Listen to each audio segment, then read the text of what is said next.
আজকে যে গুলিটা ওসমান হাদির মাথায় গিয়া লাগলো, এই গুলিটা আসলে ওসমান হাদির মাথায় লাগে নাই, এই গুলিটা লাগছে বাংলাদেশের সিস্টেমের মাথায়।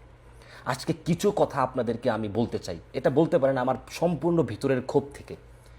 ক্যামেরার সামনে এরকম ভিডিও বানানো বা আপনাদের সাথে এইসব বিষয়ে কথা বলতে আমার ভালোও লাগে না, এটা আমি অভ্যস্তও না এটা। কিন্তু আজকে আমি কিছু কথা বলতে চাই এবং আমার বক্তব্যের শ্রোতা দুইজন, এক ডক্টর মোহাম্মদ ইউনুস, আর দুই আমাদের কার্টুন স্বরাষ্ট্র উপদেষ্টা আছে একজন, তিনি। এই দুইজন ব্যক্তিকে আপনি একটু মেনশন দিবেন, অথবা আশেপাশে কেউ যদি থাকেন এই ভিডিওটা তাদের দুইজনকে একটু দেখাবেন। জুলাই গণ অভ্যুত্থানের পরে বাংলাদেশের ইয়াং জেনারেশন এই যে রাজনীতিতে এসে দেশটা পরিবর্তনের জন্য পারুক না পারুক যে একটা প্রচেষ্টা নিয়ে নেমেছিল, যে একটা সাহস নিয়ে নেমেছিল, এই সাহসের মাথায় আজ গুলি লাগলো।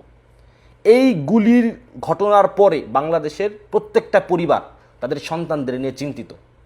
বাংলাদেশের ইয়াং জেনারেশন যারা রাজনীতি করতে চেয়েছিল তারা কিন্তু ভীত। এটা দেশের জন্য হুমকি, অনেক বড় হুমকি। প্রত্যেকটা নাগরিক রাস্তায় হাঁটতে চলতে ফিরতে এখন ভয় পাবে। আপনারা এখন কি করবেন?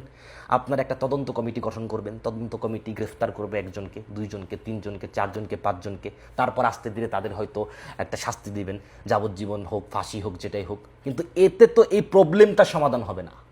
আমাদের চাই প্রবলেমের সমাধান। বাংলাদেশের আইন শৃঙ্খলা নিয়ন্ত্রণে থাকুক। নিয়ন্ত্রণে কেমনে রাখবেন? আমি স্পষ্ট ভাষায় আপনাদের এই প্রবলেমের সমাধান বলতে চাই এবং এই সমাধান আপনারা বাস্তবায়ন করবেন। সমাধান খুব জটিল কিছু না। প্রতিটি বাড়ির মালিককে তার বাড়ির সামনের রাস্তায় এআই ভিত্তিক সিসি ক্যামেরা স্থাপন বাধ্যতামূলক করতে হবে। জেনতেন ক্যামেরা না। আইন করলেন, বাজার থেকে 2000-3000 টাকা দিয়ে 2টা ক্যামেরা লাগাই দিল বাড়ির সামনে রাস্তার দিকে মুখ করে। নো, এআই ভিত্তিক সিসি ক্যামেরা। মডেল নিয়ে আপনারা একটু গবেষণা করেন।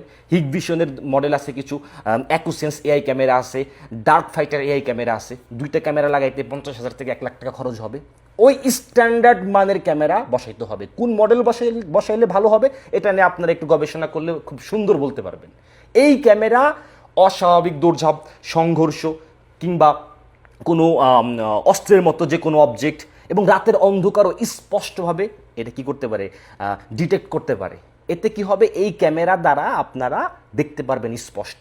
এবং এই যে বাড়ির মালিকেরা তাদের বাড়ির সামনে ক্যামেরা লাগাবে, সারা ঢাকা শহরের প্রত্যেকটা বাড়ির মালিক, আপনারা সকল ক্যামেরার অ্যাক্সেস এক জায়গায় এনে একটা সেন্ট্রাল মনিটরিং সিস্টেম তৈরি করবেন, যাতে কিনা কোনো একটা দুর্ঘটনা ঘটার সাথে সাথে আলাদা আলাদা কোনো ফুটেজ না, লাইভ অ্যালার্ট, লাইভ রেসপন্স এক জায়গায় বসে বাংলাদেশের পুলিশ হোক অথবা অন্য কোনো একটা বাহিনী বানান সিসি ক্যামেরার জন্য, যারা ইনস্ট্যান্ট মনিটরিং করে ডিটেক্ট করতে পারে যে এই অপকর্মটা কে ঘটাইলো এবং সাথে সাথে তাকে চিহ্নিত করে গ্রেফতার করতে পারে।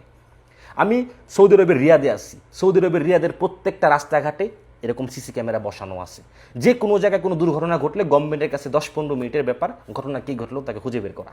এখানে নাফাদ নামে আর একটা সিস্টেম আছে, প্রত্যেকটা রেসিডেন্টের আইডির উপর তাদের ফেস রিকগনাইজড করা।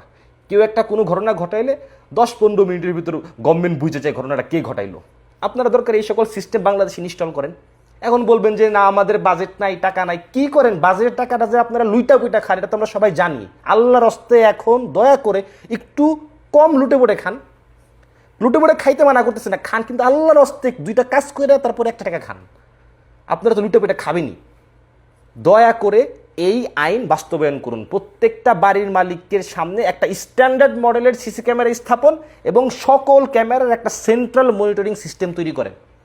দেখবেন সমগ্র ঢাকা শহর একটা মনিটরিংয়ের আওতায় আনতে 1 মাস সময় লাগে, মাত্র 1 মাস। আমি জানি না আমাদের কার্টুন স্বরাষ্ট্র উপদেষ্টা তিনি কি নিয়ে ব্যস্ত, তার মাথায় কি চিন্তা আসে। কিছুদিন আগে দেখলাম তিনি আলু বেশি না মাংস বেশি এইটা নিয়ে তিনি তদন্তে নামছেন। তার আইন শৃঙ্খলা নিয়ে কোনো মাথা ব্যথা নাই, তার মাথায় মানে কি ঘুরে আল্লাহ জানে আর তিনি জানেন। এই আইন দয়া করে বাস্তবায়ন করেন। কিছু কিছু এলাকা থাকবে, যেমন ধরেন শাহবাগ, তারপর হচ্ছে সোহরাওয়ার্দী উদ্যান, ঢাকা ইউনিভার্সিটির ভিতরে আছে কিছু অঞ্চল, টিএসসি, আরও বেশ কিছু গুরুত্বপূর্ণ অঞ্চল আছে যেগুলো হচ্ছে যেগুলোর সামনে কোনো বাড়ির মালিক পাবেন না, বাড়ি পাবেন না। এটা গভর্নমেন্ট তার নিজের অর্থায়নে এইসব জায়গা কী করবে, কভার করবে। এবং এই সিসি ক্যামেরা স্ট্যান্ডার্ড মডেলের হইতে হবে এবং একটা সেন্ট্রাল মনিটরিং সিস্টেম হইতে হবে। এটা আপনারা দয়া করে বানান। আমাদেরকে একটু আশ্বস্ত করেন যে না, সমগ্র ঢাকা শহর আমাদের নিয়ন্ত্রণে আছে।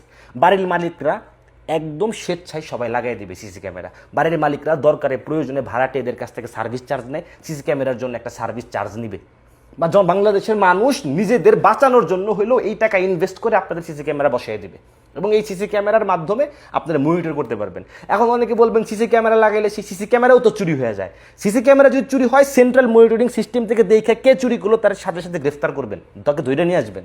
যদি এটা না করতে পারেন তাহলে গভর্নমেন্টের হয়ে লাভ কি আপনাদের? তাহলে গদিতে বৈশা লাভ কি? তাহলে গদি ছেড়ে দেন, পরিবর্তন হতে থাকবে, একজনের পর আরেকজন আসুক। আমাদের একজন লোক দরকার যে সিস্টেমটা তৈরি করতে পারে। যদি আপনি সেই লোক না হন, আল্লাহর রাস্তায় গুদি ছেড়ে ভাগেন থেকে যান, অন্য জায়গায় যান, আপনি আপনার কাজ করেন। আমাদের প্রবলেমের সমাধান দরকার, এই প্রবলেমটার সমাধান দয়া করে আপনারা করবেন। আর যদি না করেন, আজকে হোক কালকে হোক আপনার সন্তানের ছিঁড়ে ফেলার জন্য পিস্তলের গুলি কিন্তু লোড হচ্ছে। দোয়া করি হাদি আবার আমাদের মাঝে আগের অবস্থায় ফিরে আসুক, আল্লাহ তার উপর রহম করুক, তার পরিবারকে আল্লাহ রাব্বুল আলামিন ধৈর্য ধরার শক্তি দিক, আর এমন ঘটনা বাংলাদেশে না ঘটুক।